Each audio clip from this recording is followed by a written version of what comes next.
Now, China has reportedly opened a direct communication channel with the Houthis to secure safe passage for its oil tankers through the Bab el-Mandeb Strait in the Red Sea. Now, Beijing's outreach to the Houthis reflects its broader strategy to safeguard energy supplies from the Saudi ports. And this comes after Iran effectively restricted maritime traffic through the Strait of Hormuz. Now, according to Reuters, Beijing approached the Houthis seeking assurances that Chinese-operated or China-bound crude carriers won't be targeted.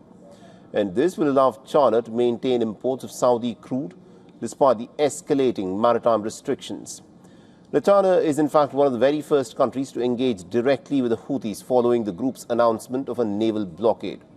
And the talks reportedly centered on ensuring uninterrupted transit through the Bab el-Mandeb Strait, a strategic maritime choke point connecting the Red Sea with the Gulf of Aden. And though the Chinese Foreign Ministry did not confirm whether such negotiations have taken place, it said that Beijing is closely monitoring the evolving security situation in the Red Sea. And the report by the Reuters has cited Chinese officials are reportedly vetting every tanker individually with the Houthis before transit to minimize risk.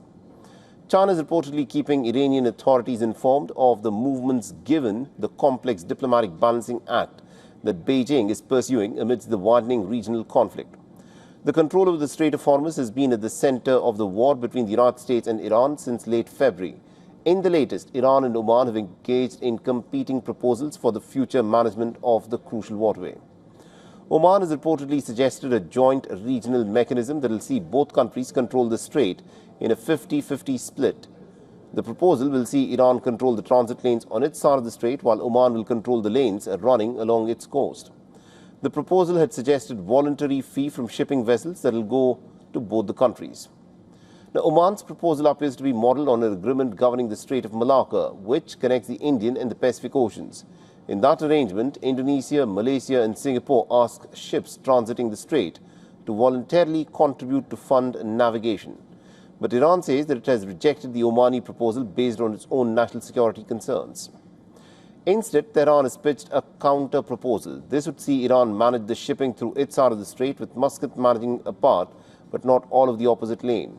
Now, Iran's Deputy Foreign Minister Qasem Gharibabadi has warned that the strait will remain shut if Oman rejects the plan.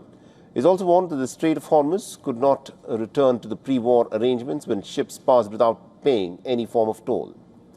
The fee for using the strait remains one of the major concerns, and experts say that the Strait of Malacca model raises about $70 million annually through its own voluntary fee system.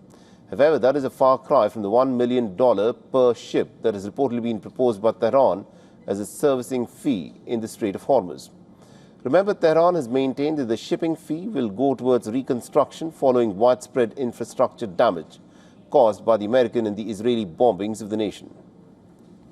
For all the latest news, download the WION app and subscribe to our YouTube channel.